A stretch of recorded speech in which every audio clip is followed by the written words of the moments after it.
Hello fellow adventurers and welcome back to another episode of Word Safari. We have come so far on our safari and had so many adventures at this point. It's been over a year and a half since I started this channel and I'm really grateful for all of the support from you guys. I thought it was time to go back and remake the first couple of episodes because in those episodes I was sort of just starting to get the feel for how I wanted to do this channel, and perhaps most importantly I hadn't started to put my picture up there in the upper left part of the screen as you can see now. I've gotten a lot of great comments on those first couple of episodes, and I thought, like I said, that it was time to redo these in the more current format. So let's get started. If you've already seen the first episode, again, this will be a repeat. Bear with me. We're only going to redo the first two episodes, and then we are going to get back to new content here shortly, okay? So if you haven't seen it yet, this is a chance for you to see this particular safari for the first time, and if you have seen it, maybe you can relive it with me here and see my face in it this time.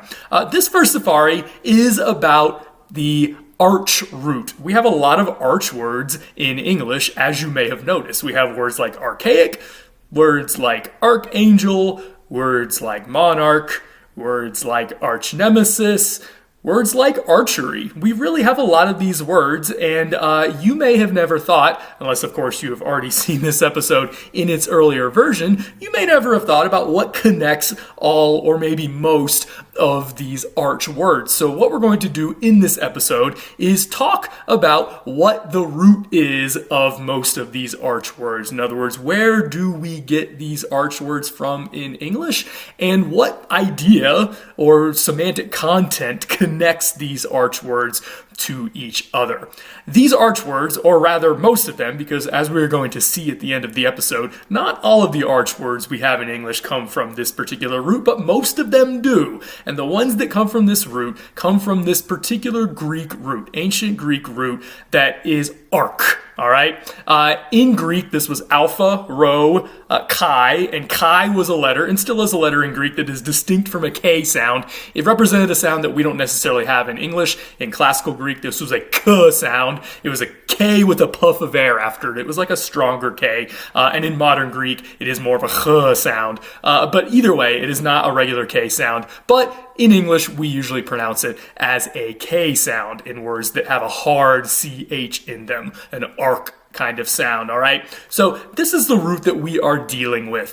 What did this root mean in ancient Greek? Well, the fundamental meaning of this root was to be first. But of course, there are a couple of different directions that you can go with being first. You can be first over other people, or you can just be the first to do something. And so depending on how you use this root in ancient Greek, it could mean either of those things. It could mean, again, just to be the first or the earliest to do something. That is where we get the word archaic from. As you probably know, archaic means early or old, and it goes back to this ancient Greek root that means first. If something is archaic, it's first, it's before other things. So you can see that meaning of the arch root shining through here in the word archaic. It's the first or the earliest. However, many of the other arch words that we have in English come from the other meaning of the arch root, or rather the other outgrowth of that fundamental meaning that means to be first. And that is to be first over other people, which means to be first in rank over other people, which basically means to rule over them or lead them in some way. And so of the words we saw on the last screen, archaic is the first meaning, but something like monarch is the second meaning. Monarch, of course, the second part of that is arch, and it just comes from this root. The mon part comes from the Greek word monos, which means only or soul or solely, or something like that. So if you, I don't know if we have any monarchs watching this channel, but if you are a monarch, then you are a sole ruler. You are a king or a queen or something like that, all right?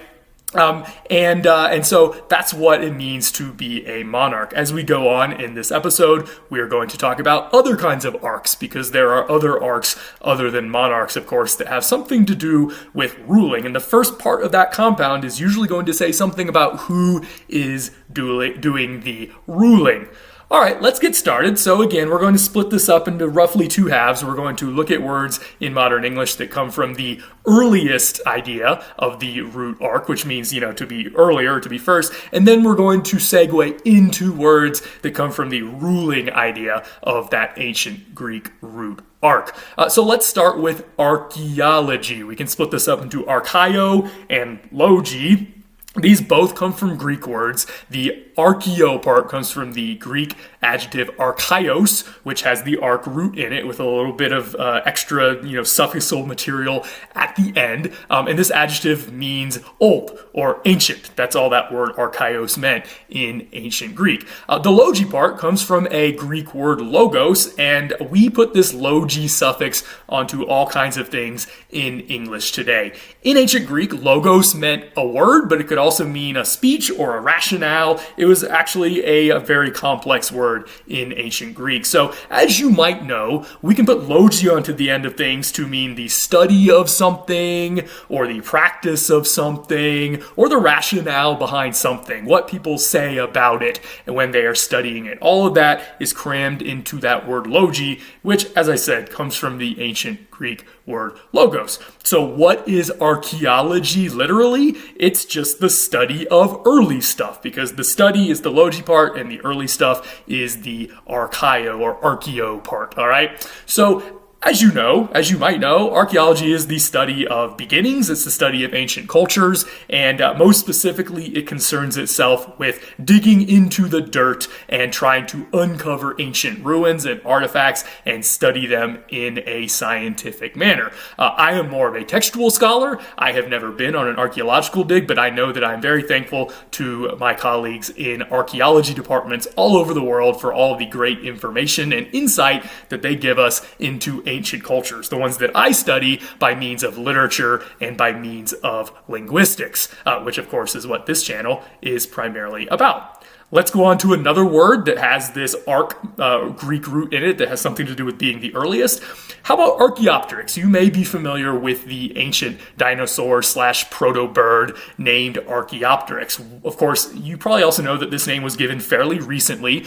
Just like all the dinosaur names, this name was given fairly recently because we have known about dinosaurs for less than 200 years, and these species have been being given their names for less than 200 years.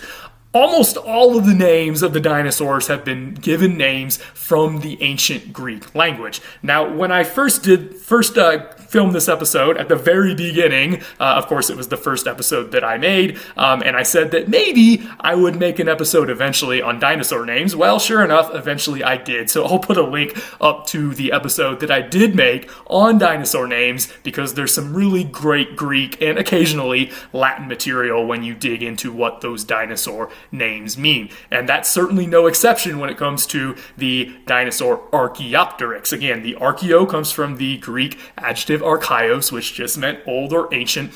What does the pteryx part come from? The pteryx part comes from a Greek word that means wings, and that in turn comes from the ancient Greek root pet, which means to fly. Now, sometimes you could take the vowel out of the root pet and just be left with t, and that's actually what happened with the word pteryx. And yes, ancient Greek did allow words that started with pt clusters, like the name Ptolemy that you may have heard of. They actually pronounced that P and that T together, whereas in modern English, when we try to say Ptolemy, like I just did, we usually just leave the P off altogether because we don't like to say words that start with PT with no vowel between them. But it's possible if you try, right?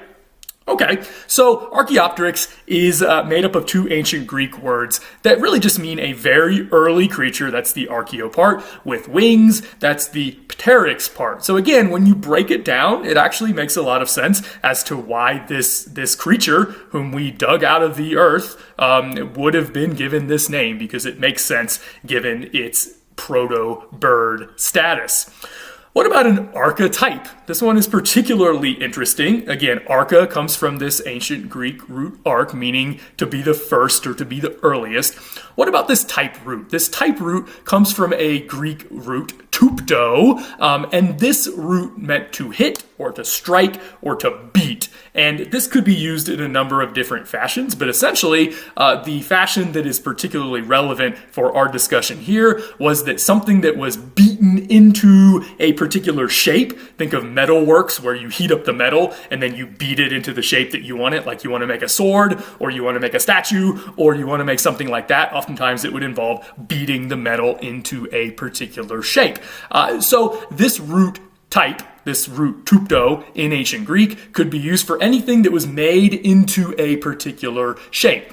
Now, once something is made into a particular shape, it can be used as a pattern for other things, right? So let's say I want to make a coin, and I make the very first coin, and I beat it into shape. That's how you mint coins, is you hammer something hard onto some kind of pliable metal. That could be the archetype. Conversely, if you think about it, the thing that is actually pounding the coin into a shape has to have that shape itself to pound the coin into that shape. I don't know if you've ever seen how coins are made, but you have to make some kind of die to basically pound the coin into the shape that you want it with whatever words and letters and pictures that are on it. So in fact, if you think about it, the archetype for all of the coins of a given type in circulation is that original die that was cast in a particular shape, that was pounded or beaten into that particular shape so that it could make other things of that particular shape. Essentially,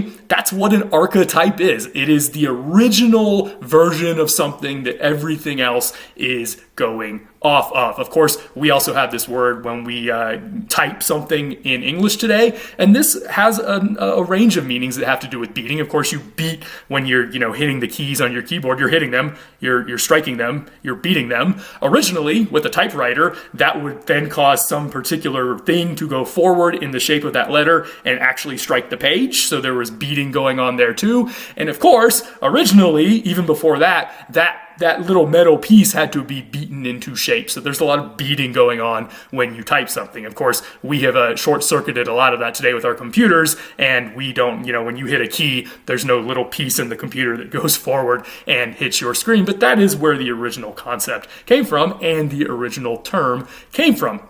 So what is an archetype, and how do we use an archetype? Oftentimes this is used in the world of literature and literary analysis, where as people started reading, and people have been reading literatures from different cultures for a long time, but as people became more and more aware of different cultures, not just from their own part of the world, but from all over the world, people started to notice that there were oftentimes similar kinds of characters in stories from literatures that were all over the world. These were stories that were from such diverse places that these different cultures clearly hadn't been talking to each other for thousands and thousands of years. So it's not like they had been sharing ideas or copying notes off of each other. It seems like they had all come up with some similar storylines and some similar characters independently of each other.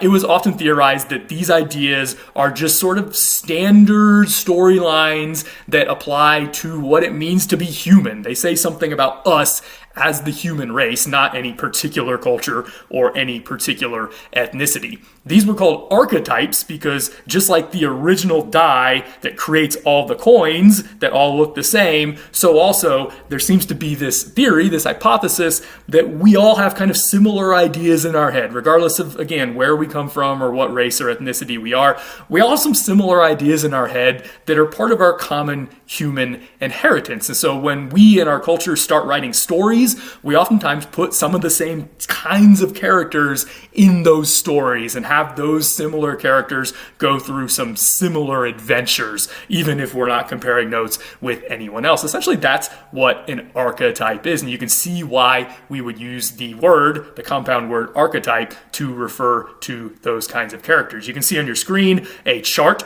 of some of the archetypes in the famous Lord of the Rings series. I won't go into it too far now because, of course, this is not a literary analysis channel, but it is pretty fascinating if you want to look into it.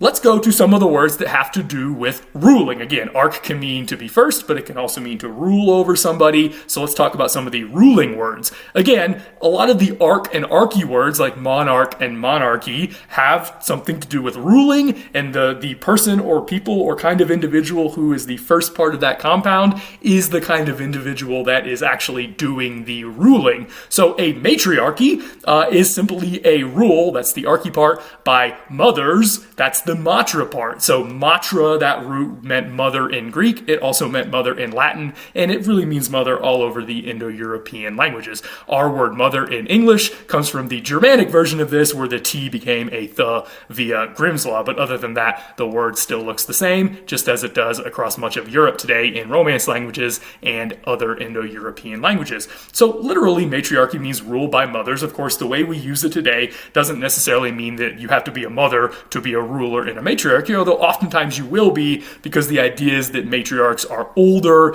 established women in a particular culture who are likely to have become mothers by that point, even if it's not required. Similarly, as you can probably guess, a patriarchy is rule by fathers, literally, because it has the Indo-European root pater in it, as opposed to mater. Just like with matriarchy, a patriarchy doesn't have to necessarily be specifically referring to fathers, although again, most elder males will have become fathers, especially, back in those days when people were generally considered to be expected to procreate in most cultures.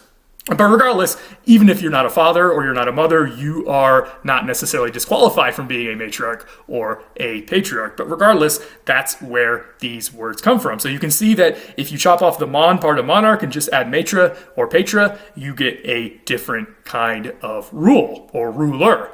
Another kind of rule or ruler is a hierarchy. So what does this higher part mean? Again, the archy part means rule. What does the higher part mean? It comes from the ancient Greek adjective hieros, which meant holy or sacred, and as a noun, it could mean, if it was a neuter noun, it could mean temple. If it was a masculine noun, it could mean priest, and they did have priestesses in ancient Greece, so you could make it feminine too in certain cases. So hierarchy is literally rule by the priesthood. Of course, I probably don't need to tell you that today, when we talk about a hierarchy, we oftentimes don't mean anything priestly related or religious by it at all. But the reason that this term has some kind of, connotations of being connected to a priesthood or religion is that in the ancient Greek world, there wasn't that much of a hierarchy in the temple structures. There was some, but each temple kind of had their own system. There was no overarching system that connected everything in ancient Greece, all right? However, there was another culture that the Greeks knew about where there was an overarching system that connected everything, and it was well integrated into what we would today call the secular government structure. And that place was Egypt. In Egypt, the priests were very powerful, not just in religious ways, but in what we would call secular ways today. The reason I'm saying what we would call is because they didn't have any concept of a separation of church and state back then, like we would consider to be kind of normal today in our cultures, or at least in the Western corner of the world today. So the Greeks coined this term hierarchy originally to refer to the Egyptian way of running the country. It's really the priests who are running things, and we know about the pharaoh, of course, being the king of Egypt, but in reality, the pharaoh was really just the chief priest of Egypt. And of course, because he was the chief priest and maybe even considered to be divine himself, he was at the top of the hierarchy of the rule by the priests. Later on, this came to be a more general term. Once again, when we use the word hierarchy today, we oftentimes are not thinking about priests at all. We're just thinking of a particular pecking order in some kind of governing body or social structure or whatever. But originally, that is the meaning of the word hierarchy. You may also see this higher prefix in the word hieroglyphics, which is another term that the Greeks coined when thinking about their Egyptian neighbors across the Mediterranean Sea. You might know that hieroglyphics were the system of writing used by the Egyptians for several thousand several thousand years, and they were pretty much only known to the priests. It would be priests who would hand down this knowledge to other priests generation after generation. So that's why the Greeks, when they learned about this, called them sacred carvings, which is the glyph part, because the glyph root in Greek means to carve into something. So you know the higher root from at least two places now. However, back to the arc root, what are some other things that we can attach onto the front of archy? How about oligarchy? Oligarchy is rule by a few, because the olig root means a few in Greek. This one's pretty simple. There's not a monarch, right? So there's not one person at the top. There's a whole committee of people at the top, albeit a small committee of elites in some way who are ruling a particular country or body or society or whatever. And so that is what an oligarchy means. What about anarchy? Before we leave this theme of different kinds of rulers, how about anarchy, which actually means the opposite of having any rule, because it means without any rule at all. Once again, you see the archy there at the end, but then there's this prefix on, which in Greek just means not or without. Sometimes you may see this as just A instead of A-N. That's because it occurs as two letters, A-N, before a vowel. So since arc starts with a vowel, it's anarchy. However, if it's before a consonant, if it attaches to a word that starts with a consonant, it just appears as the vowel A or A. So for instance, if you are asymptomatic, you are without symptoms. That's this same prefix. If you are atheist, then you are not theistic, which means you don't believe in a God, because the Greek word theos was God. We get other words like theology, of course, from that as well. So that's essentially what anarchy is. It means that there's no rule and everybody can do what they want. If you are an anarchist, then you are somebody who believes in no government and no rules. So you can see how that is coming together when you put those two parts of the word together. By the way, we talked about archangel on that first slide. Of course, I probably don't need to tell you that an archangel is just a ruling angel in the Judeo-Christian tradition. So it makes sense when you understand what that word means. How about archives? Archives has this arc in it, but you might be wondering, what's the connection here between the arc word meaning to rule and the buildings building where you keep your records if you are a particular government or society? Good question. And the original connection is that archives were, when they were first founded, a building or a storage area that was controlled by the rulers. In most ancient cultures, it was the rulers, it was the upper class who had the leisure time and the education to, number one, be able to read and write. As we talked about in Egypt, it was really only the very upper class who could read and write in hieroglyphics. And number two, the necessity to keep records. Governments would oftentimes keep records in those very early periods, not out of the goodness of their heart, but because they wanted to know who owed them tax money. So they wanted to make sure that they collected all the money that was owed to them, and so they would, again, find out who had what and find out who needed to be taxed of what. And then, just to ensure that they got all the money they could, again, they would keep records, and they needed a whole place to keep these records. And these were called the archives, which is, again, literally the building controlled by the rulers, because they would be the ones who would originally need to keep a bunch of information and needed a whole big building to keep all the information or records that they had collected. Another word that has to do with ruling, that has the arc root in it that means rule, is architect. Architect actually just means the chief or the ruling builder. The tect part, it comes from a Greek root that means to build. We see it in some other places in English, such as tectonic plates, which were also discovered and named fairly recently. Tectonic plates were named as such because they build up the earth. They build up mountain chains. They cause volcanoes through their motion and their subduction and everything else. So architect just means the chief or the ruling builder. Of course, today, when we think of what architects do, they may not be involved in the building, the literal building of something at all. Rather, they make the plans, and then they send other people out to actually do the building. But oftentimes, in Greek times, when this particular compound was coined, the architect would be on site as the building was being built. He might be the one who designed the plans, but he would also want to be there to supervise it, to make sure that the workers were executing his vision correctly, and potentially he might help out as well. which is why architect really just means chief builder in ancient Greek. Now let's complicate things a little bit. As we talked about, the arch root can mean to be the earliest or it can mean to rule, but sometimes it can actually mean both. What if you have an arch enemy, or as we saw on the first slide, an arch-nemesis? Does that mean the earliest enemy or nemesis? Or does that mean the ruling enemy or nemesis, the one to rule all others? And I think the correct answer here is it can really mean both, right? If you have somebody who has been your enemy or your nemesis for a long time, and they haven't stopped being your enemy or your nemesis, they may go back to the very beginning of, whatever your saga is that you're involved in. In that sense, they may be the earliest enemy or nemesis, but they may also be the one to rule all others. They're the first one you made, they're the last one you'll defeat, because they're always there making your life harder or more difficult. So in these terms, like arch-enemy and arch-nemesis, I think it really means both. We can see both of those meanings of the ancient Greek root arch shining through.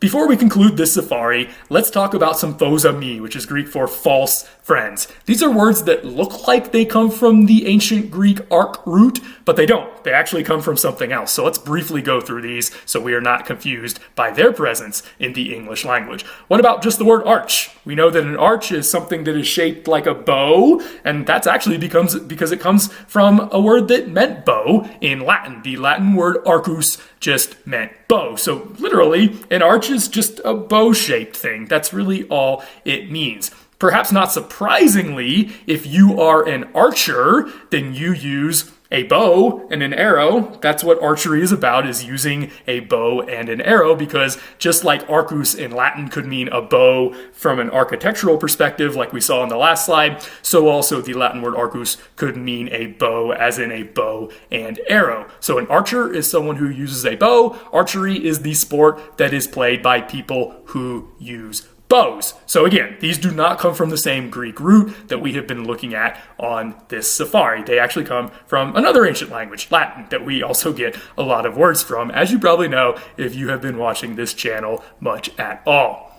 Finally, one more word, and in this case actually a proper name in English that is a false friend that does not come from this ancient Greek root, although maybe it would be cool if it did, but it doesn't. That's the name Archie, which can be a standalone name, but of course can also be short for the longer name Archibald. The arch part of Archibald and the arch part of Archie actually come from a Germanic word, erkon, that means genuine. Now, I want to be clear that when I say Germanic, I don't mean we borrowed it from German, although the German language, along with many other languages of Northern Europe, are also Germanic languages, just like English. What I mean by Germanic is that we didn't borrow it from any other language. We inherited it in modern English from our Old English ancestors, and Old English in turn inherited it from Proto-Germanic, which is the language that all the other Germanic languages originally from Northern Europe descended from. So in the Germanic languages, there was a word that looked like erkon that meant genuine. In the history of English, we have changed the vowel a little bit,